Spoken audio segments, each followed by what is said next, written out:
Okay, so what do you got for me now that... Because I'm standing by episodes 39 and 40 were the actual finale. I mean, it wasn't uncommon for shit to be recorded and aired out of order. I'm just saying. Kimberly. Wait for it. That... Kimberly. The sass. That is a lethal amount of sass. I know I keep going on about how often they love to smear shit in Bulk's face, to the point that it has got to be somebody's fucking... The fights are definitely improving in their civilian modes. I mean, that was a beautiful fucking flying kick right there. Yeah, like, things are... I don't know when this was filmed in the process, but they definitely have more extras playing the putties than usual. Kimberly's still got to get her flips in. We love that for her. And yeah, these fights are definitely improving. I love that whatever little image effect they're using for that is making the entire fucking footage have a purple tint to it. Also, what did that fucking... Did they pull that monster from Jetman? That little fucking vine thing? This cannot be a completely original monster. They don't have... Well, no, they do have Zed, but for the most part, they do not have original Power Ranger monsters. So I'm curious what Zyu2 monster they're going to be using for this. I don't remember. Oh, wait, I recognize it now. It was, from the fucking, I don't remember the name of it, but it was some monster that was absorbing everybody's life force. Well, that doesn't narrow it down. They had a one-shot issue in the comics of this, and Rita turned a bunch of people, including, I think it was Trini, got turned into a rabbit. It was hilarious. That's an adorable dog. That's an even more adorable dog. I'm told pigs actually do make excellent pets, but not for me. I'm good with this one. So the old lady was actually a putty in disguise, and then the team foisted the pig off on Bulk and Skull. So is the pig a monster? Because we already had a pig monster. Alright, so what is it going to turn people into pigs? Is it... It's got to do something. It's the same one that they've already used. I was afraid of that. Yeah, they definitely filmed these episodes out of order because they're just reusing monsters now.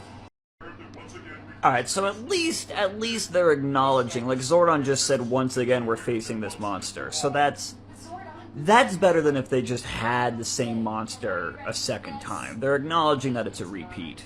And also, apparently this time, instead of being made of clay like most of the monsters, it is actually that innocent pig that got turned into the pig monster. So is it the same one or is it not the same one? It's just funny in a weird way because there was so much more Sentai footage they could have used. They barely used half the monsters of Dairanger so far in this season of Mighty Morphin. They did not have to reuse a monster. They could have found other ones to use.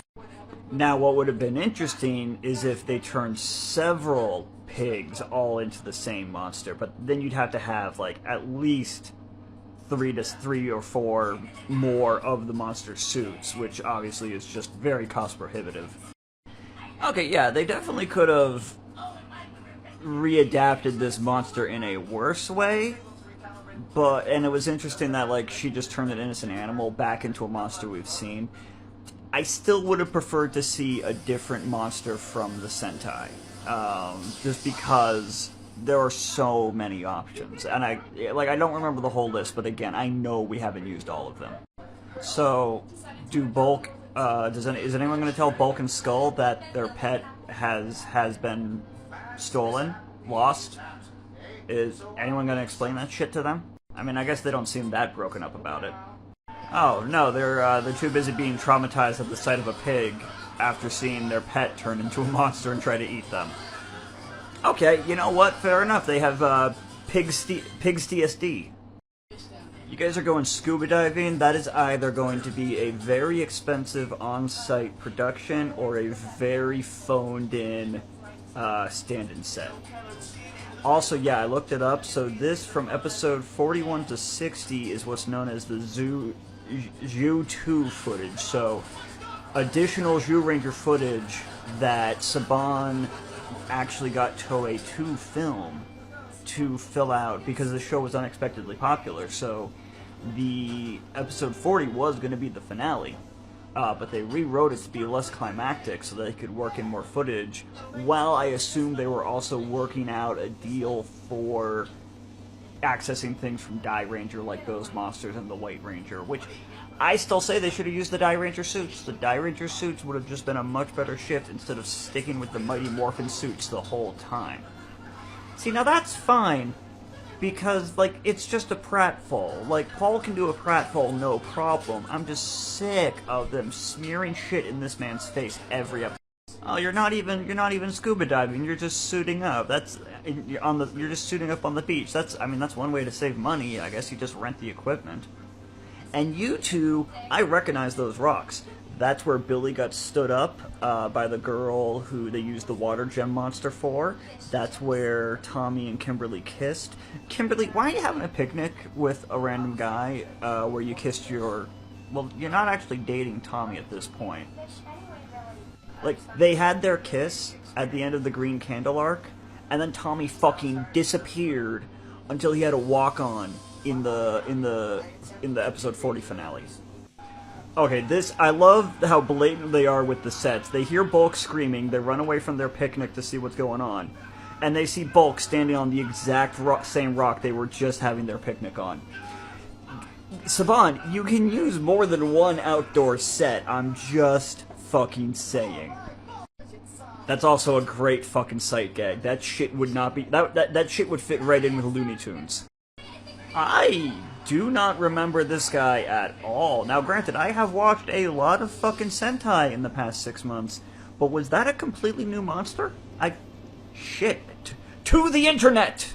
Thank you, Ranger Wiki, for doing the work for me. The Goofish is indeed the first original monster made for the Zyu2. I don't know how to say that. I know how to say Zyuranger. I don't know how to say Zyu2. That's a tongue twister for me, apparently. But yeah, original monster. So, yeah, he's an ugly bitch. Although he is voiced by the guy who goes on to voice Lord Zed. So, yeah, also they totally skipped out on having those fuckers underwater at any point. That was just generic scuba... That was the, what do you call it? The Getty Images video version of Getty Images scuba diving. I do think it's interesting how willing Toei was to film content specifically for Power Rangers, because, like, they had Rita, they had the actress for Bandora, get back in costume so that they could have her do the lines for Make My Monster Grow that Rita says, because Bandora never said those lines, or at least didn't say them in English. I forget exactly what Bandora said, but it was something along the lines of evil spirits empower my monster, something like that. But yeah, Toei went and filmed 20 maybe not 20 episodes worth of content specifically, but enough content to be used in 20 additional episodes of this season. So it's just really interesting how even back at this point, they were already working back and forth with each other. Well, working, spending money, probably a shitload of lawyers. Oddball games. Bulk and Skull should win this by default, let's be honest. They're the oddest balls in town. Fucking Jason just hauling ass. Rigged. Somebody move that tire. That was rigged. Zach, she's not into you, dude. Stop trying.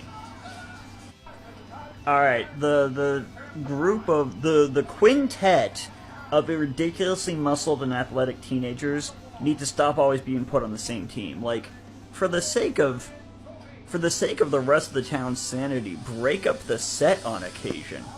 You should have put Bulk in the back of the tug-of-war. He'd be your anchor. Similarly, like, put Jason in the back. He's the biggest one of the team.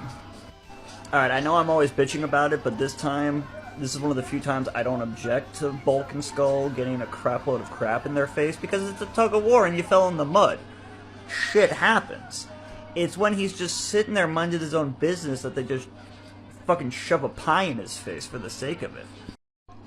Guys, the trophy being gone does not have to be the fault of the only two bullies in town, who aren't even that bad of bullies, I have to emphasize. You know another source of literal evil in town, and here we are back at the one rock by the pond. Alright, fine, it was them. Fine! And the civilian fights do keep getting better, consistently better over time. Like, this has nothing to do with the Zyu2 footage. This is just them getting better at having civilian fights. I think that one thing that helps it a lot is when it's not all 5 of them in a civilian fight, when it's just 1 or 2 of them. Fucking new background music slaps! God damn. Okay, that playset looked fucking sick. Why didn't any of the parks I had growing up have one of those? Oh, because I grew up in the fucking sticks. Seriously, look at that thing. That thing is a goddamn fucking playground castle. Yeah, even Billy's gotten much better at the civilian fights over time. Zach, you did not give up on her at all. You were literally just trying to hook up with her during whatever that community game competition was. Also, apparently she is into it. Who the fuck am I to who just whistled? Was it Kimberly who gave a wolf whistle? She was the only one off screen, which, you know what? Valid. They renamed the Chimera from Dairanger Gotan the Lion Goat. I kinda gotta love the Power Ranger monster names. They're so silly. Oh, he's gonna do the. Oh, he did the move. Oh, that's my boy. That's my boy. Oh, and the move got denied. That is my girl. Young man, wipe that look off your face. She agreed to a date. She did not agree to anything further than that. And the middle of a movie is not the time or place to have that conversation. I know it's the 90s, but you can still engage in proper consent. See, all you had to do was be patient, my guy. You don't gotta do the yawn, oh, it's so cold in here. Oh, I'm so sleepy. Let me do the arm stretch shoulder maneuver. Fuck that noise, man. Just be patient, and good things will come to you. And she is a good thing. A giggity. See, we needed more of the. We see this a lot in later seasons, and depending on the season, it may or may not have actual repercussions. But we haven't seen it much in this season, where they have to make active choices between their civilian life and ranger life. In fact, the last time we saw it was Zach with that kid with the martial arts competition, and the time before that was Tommy.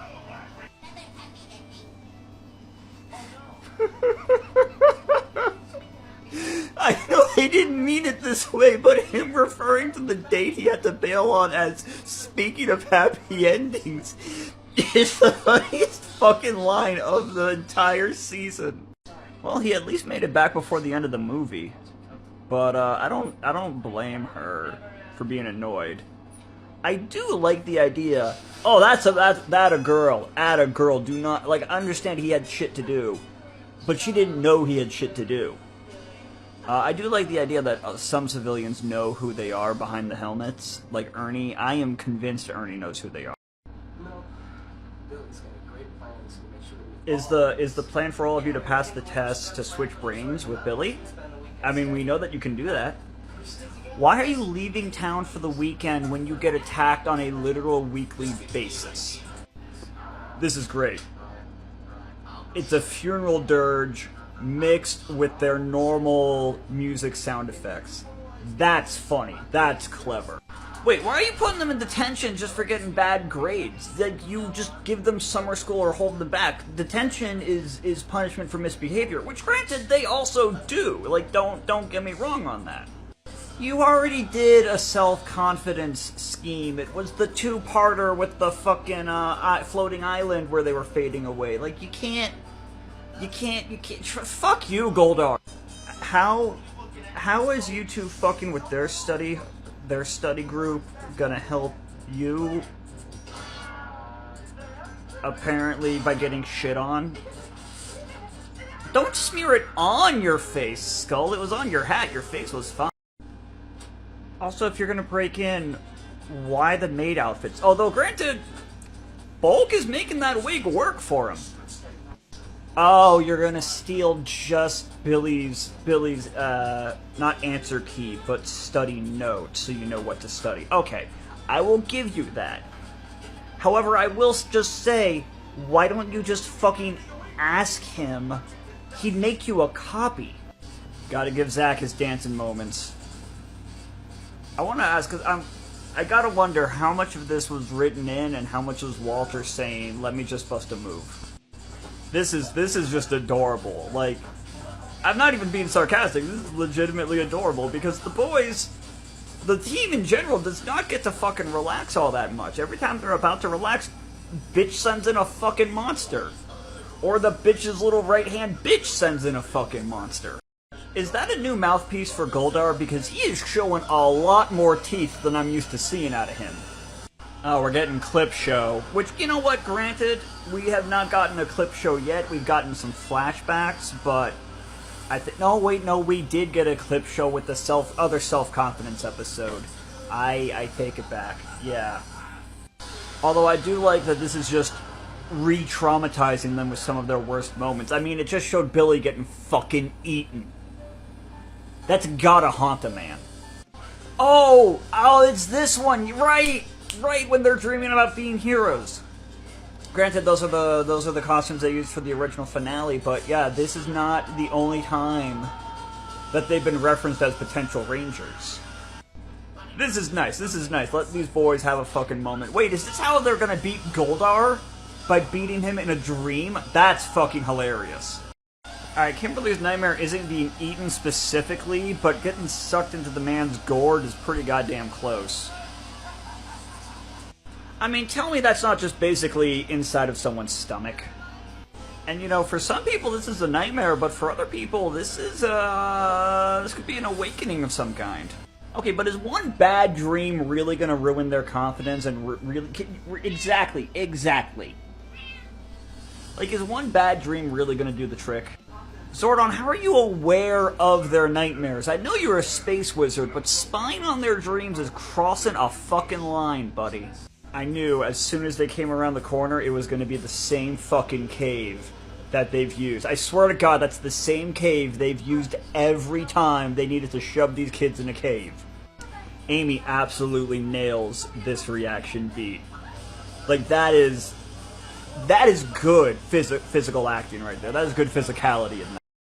Yeah, see? You know, dealing with fucking nightmares isn't affecting your fighting that much. I just immediately stand corrected. Oh, my man ain't even dancing. He's not breaking down, he's getting knocked down. Oddly enough, Billy is handling it the best because his fighting style has barely changed. He's gonna fucking, it's gonna be as easy as tricking him into breaking the orb himself, isn't it? No, he's actually, okay, good. I was worried he was gonna, like, try to lure Goldar into breaking the crystal. But no, just kick the fucking thing, that works. This is a very silly episode. Hi, Austin, how you doing? I'm not complaining about the close-ups on their face. Normally I would, but this is actually like, you know, you can kind of, for some of them, they were doing a decent job showing like the shift from the fear back to their confidence. The episode ran so long to get to this point, they had to fast forward some of the fight footage. They were just doing that with Kimberly.